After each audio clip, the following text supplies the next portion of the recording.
Pai, glorioso Deus, a Ti tributo o meu dia. Perdoa a minha alma e se estenda sobre mim a Tua misericórdia. Minha confiança está em Ti, ó Deus, meu Senhor, meu amado protetor. Um bom dia, boa tarde ou uma boa noite, se esse for o seu momento de leitura.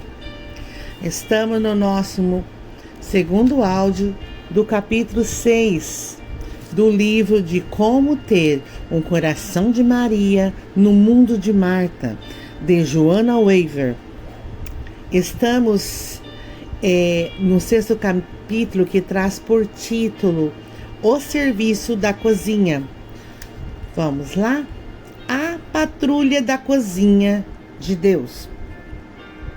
Você quer trabalhar para o Senhor, mas não sabe o que fazer. Talvez as sugestões abaixo despertem uma ideia em seu coração para servir a Deus, enquanto você serve os filhos dele. Quando começar, verá que as oportunidades são infinitas. Junte-se ao serviço secreto de Deus. Encontre formas de servir anonimamente. Envie um bilhete de estímulo. Deixe um prato de biscoito na soleira da porta. Responsabilize-se por uma criança no acampamento. Pague a conta de energia elétrica de alguém. Segundo, dê um copo de água no nome dele. Ofereça-se para trabalhar junto com a turma das bebidas nas Paralimpíadas.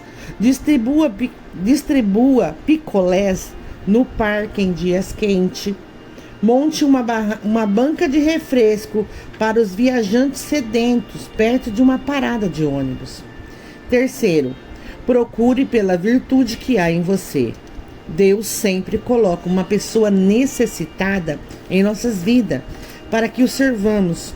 Em vez de resistir, aceite aquela pessoa como um serviço divino e ame-a como ao Senhor. Quarto, console com o mesmo consolo que recebeu. Frequentemente, servimos melhor em uma área com a qual tivemos experiência. Se você sobreviveu ao câncer, pode oferecer esperança e apoio a quem recebeu o mesmo diagnóstico recentemente. Se você perde um ente querido, conhece as palavras que as pessoas angustiadas procuram ouvir. Eclesiastes 9:10 diz: tudo quanto te vier à mão para fazer, faze-o conforme as tuas forças. Servindo dentro do nosso itinerário. Em primeiro lugar, Jesus estava disponível. Ele ministrava quando era solicitado, quando estava dentro do seu itinerário. Ele libertou o homem possuído por demônios quando passava pela província dos Gadarenos. Mateus 8, 28 ao 34. Em sua jornada por Cafarnaum, usou o tempo para ensinar os discípulos. Marcos 9, 33 e 37. Quando retornava de Decápolis, aproveitou a oportunidade para curar uma mulher doente e ressuscitar a jovem morta. Lucas 8, 40 ao 56. Até mesmo os incidentes que compõem um assunto central desse livro, a história de Marta e Maria, contada em Lucas 10, 38 e 42, aconteceu quando Jesus ia de caminho. Em vez de se apressar a Jerusalém, para onde rumava, Jesus aparentemente fez uma parada não prevista em Betânia, quando, conforme diz o versículo 38, certa mulher por nome Marta o recebeu em sua casa. Esse é o Deus que vem até nós. Quando abrimos nossas vidas, Ele entra em nossos corações e habita em nós. Então nos convida a nos juntarmos a Ele em sua jornada. E aí entra o nosso trabalho para Deus. Deus não vem para assinar o livro de visita. Ele vem para nos tornar seus. Jesus observou onde o Pai trabalhava e se juntou a ele. Lembra-nos Henry Blecker, em seu livro Experiencing God, que diz experimentando Deus. Jesus por si mesmo não fazia coisa alguma, de acordo com João 5,19, se não ouvir fazer ao Pai, porque tudo quanto ele faz, o Filho faz igualmente. Esse é o segredo do trabalho da cozinha. Em vez de esperar que Deus consista com os nossos planos, sonhos e projetos, ou de tentar impressioná-lo com os nossos esforços em sua obra, precisamos simplesmente observar onde o Pai está trabalhando e nos juntarmos a Ele. Quando agimos assim, o serviço da cozinha se torna um prazer em vez de distração.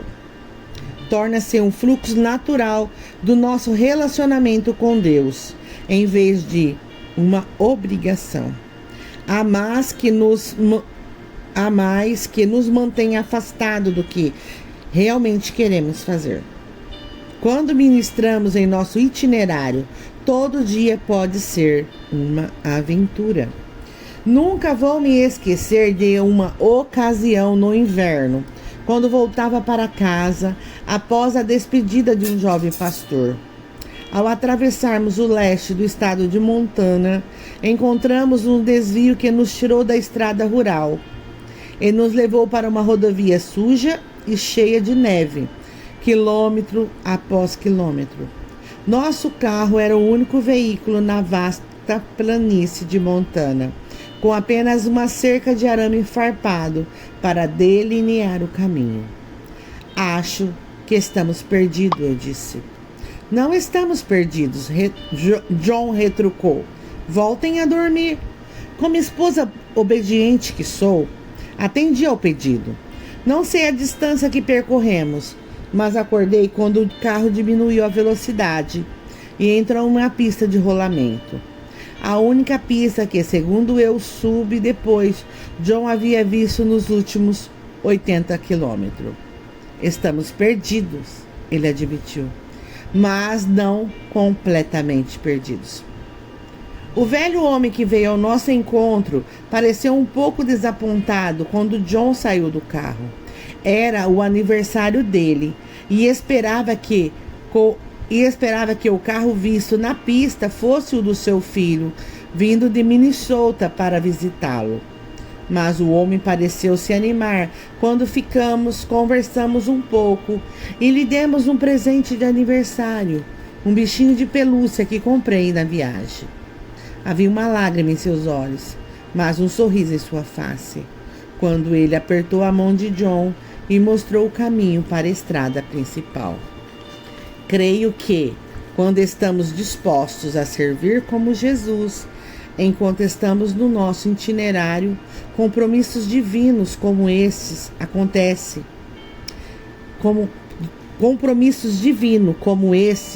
começam a aparecer subitamente em todos os lugares. E se reservarmos tempo para parar e escutar, encontraremos nosso destino, mesmo quando pensamos que estamos perdidos. No livro Love and City Chocolate, de Linda Anderson, traduzindo, o amor adiciona um pouco de chocolate.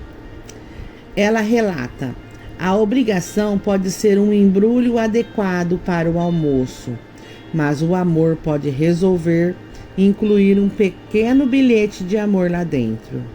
O dever manda as crianças para a cama na hora certa, mas o amor dobra os cobertores e distribui beijos e abraços, inclusive nos adolescentes.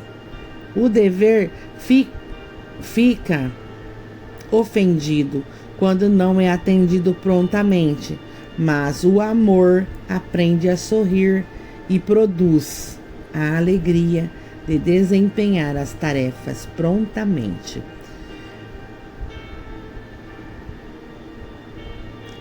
A obrigação pode encher um copo de leite, mas, com bastante frequência, o amor adiciona um pouco de chocolate. Essa descrição de amor é uma linda representação do modo como Cristo conduz sua vida. Por muitas vezes, ele foi além da obrigação e expressou o amor em ações. Ele saiu do seu itinerário para servir, e creio que deseja que façamos o mesmo.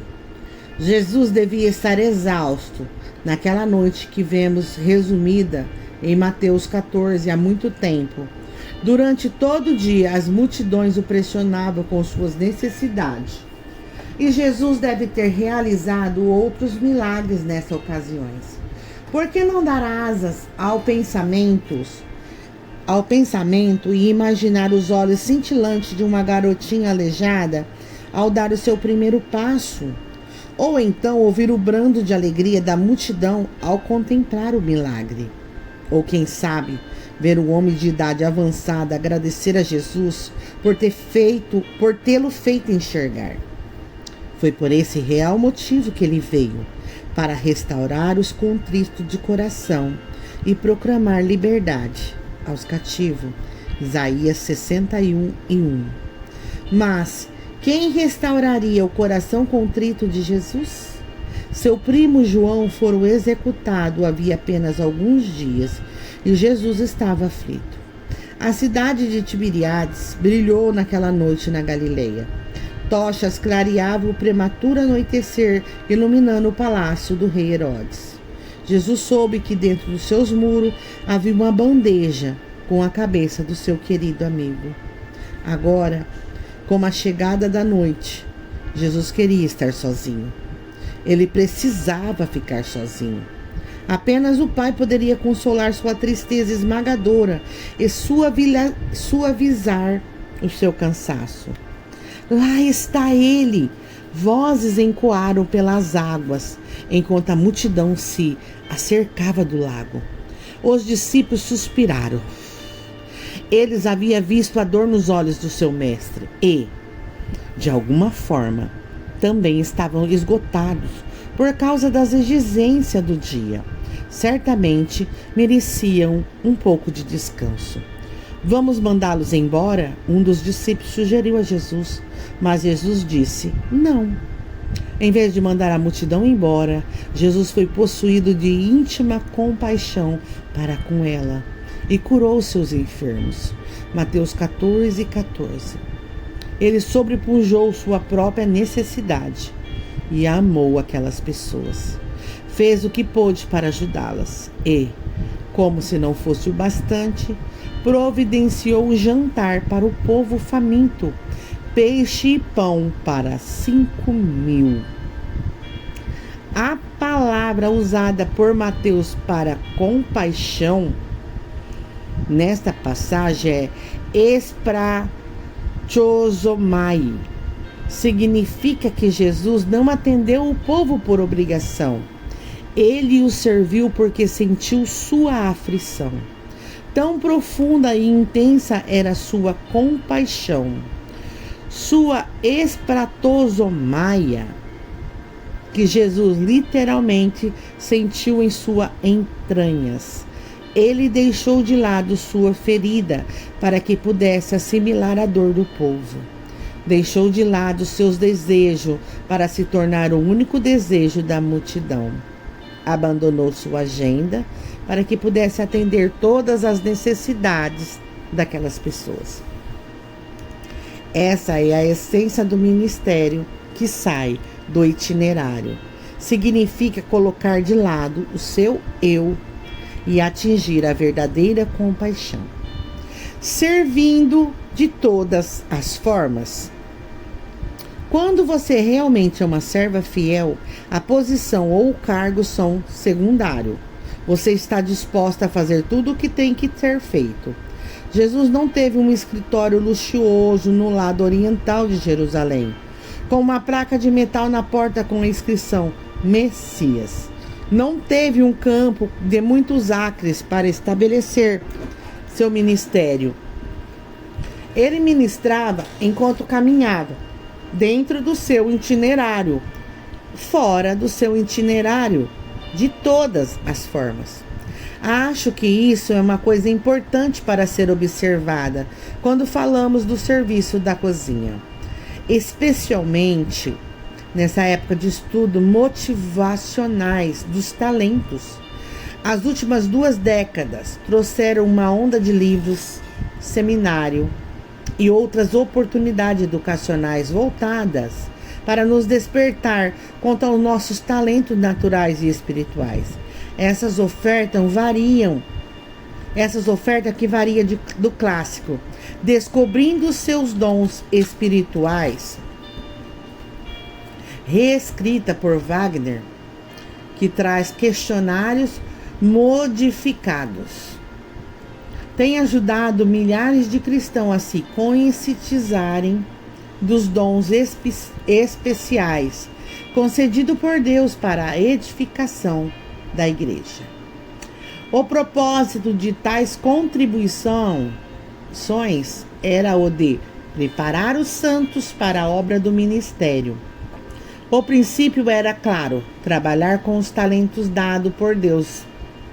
Por Deus libera, em maior extensão, a potencialidade ministerial e permite que os vários membros do corpo trabalhem harmoniosamente. Receio, contudo, que, em vez de mobilizar o corpo de Cristo, esta ênfase nos dons seja uma cômoda desculpa para algum de nós. Nessa circunstância, quando as igrejas clamam por cooperadores, temos uma razão espiritual para não ajudarmos. Não é o meu dom, podemos dizer piamente, apontando para os capítulos 12 de Romano e de 1 Coríntios. Pastor, eu gostaria muito de ajudar, mas não tenho jeito com bebês. Não tenho talento para trabalhar com os adolescentes. Não tenho talento para trabalhar com asilos. Sou um pregador, você sabe, não limpo banheiros. Quando a fumaça verbal finalmente se dissipa, uma pergunta ainda permanece: qual é exatamente o nosso verdadeiro dom? Não quero diminuir a importância de compreender nossos pontos fortes e fracos. Há muito para ser aprendido sobre os dons ministeriais concedidos por Deus à igreja e sobre a nossa parte no corpo de Cristo, conforme Romanos 12. Ademais, como já falamos antes, uma necessidade não é obrigatoriamente um chamado. E ninguém é chamado para fazer tudo. Por essa razão, devemos começar sempre na sala de estar, passando um tempo com Deus e perguntando-lhe o que quer que façamos. A descrição bíblica dos dons e os lembretes de servir prudentemente nunca foram desculpa para escolhermos as atividades mais confortáveis e conveniente e ignorarmos as demais. Afinal, o mesmo capítulo de Romanos que relaciona os dons ministeriais também esclarece para todos nós somos chamados a servir. Independentemente de nossos dons específicos, podemos ter ou não a virtude da hospitalidade, mas todos somos chamados a praticar a hospitalidade. Romanos 12, 13. Tenhamos ou não o dom de repartir, versículo 8, todos somos chamados a comunicar com os santos das suas necessidades, versículo 13. Em vez de escolhermos e optarmos por oportunidades ministeriais, considerando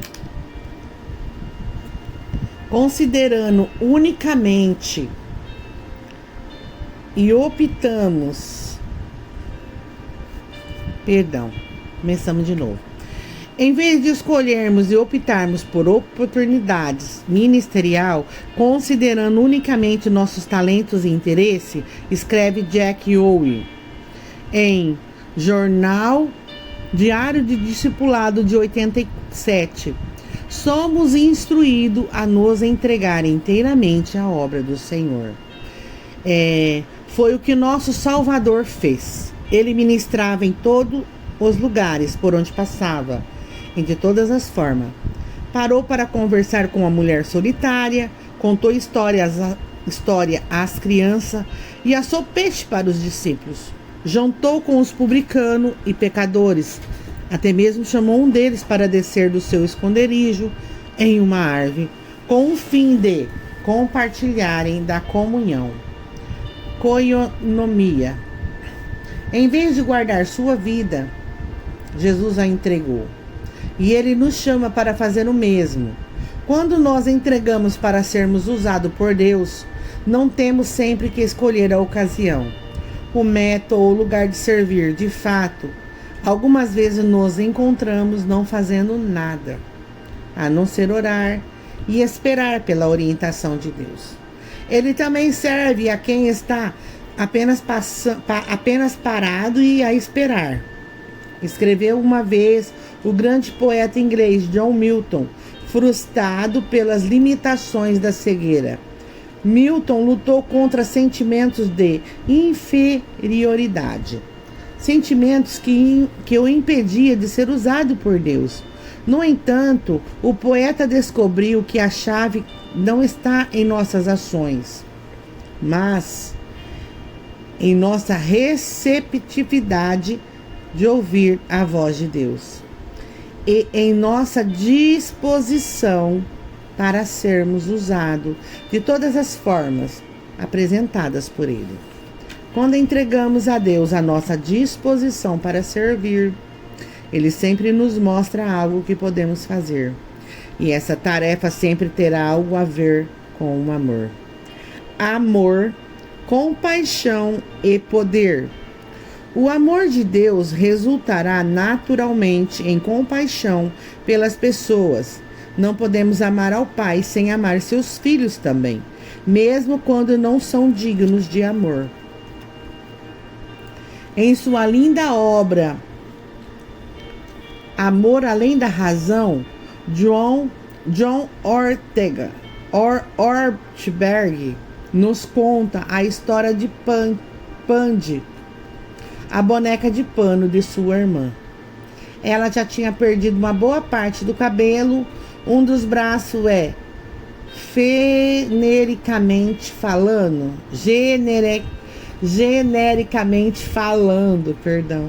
já nem tinha mais os enchimentos, mas ainda era a boneca preferida de sua irmã. Verificando os seus motivos. O serviço da cozinha é uma parte vital da vida cristã, mas nunca devemos esquecer que as razões por que servimos são tão importantes quanto o modo como servimos. Os motivos de nosso coração realmente fazem diferença. Escreveu Jan Johnson, autora de o livro Vivendo uma Vida Cheia de Propósito.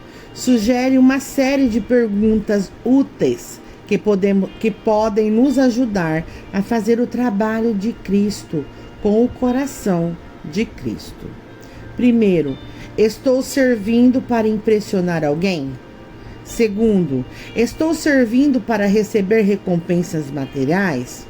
Terceiro, meu trabalho é afetado pelo mau humor e caprichos meus e dos outros? Quarto, estou usando esse trabalho para me sentir bem comigo mesma? Quinto, estou usando o meu trabalho para encobrir a voz de Deus e me pedindo para mudar? 1 Samuel 16:7 traz assim: porque o Senhor não vê como vê o homem, pois o homem vê o que está diante dos olhos, porém o Senhor olha para o coração. Quando descobriu-se que Pandy não estava junto com a família na volta das férias, o pai de Ortberg retornou e dirigiu de volta ao Canadá para encontrá-la. Somos uma família dedicada, escreveu Ortberg. Talvez não uma família brilhante, mas dedicada. Eles encontraram Pandy no hotel, envolta em lençóis na lavanderia, prestes a receber a lavagem da morte.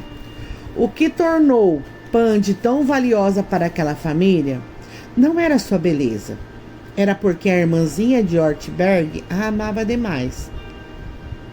Se você amasse minha irmã, naturalmente amaria Pande também. Isso também acontece com o nosso Pai Celestial.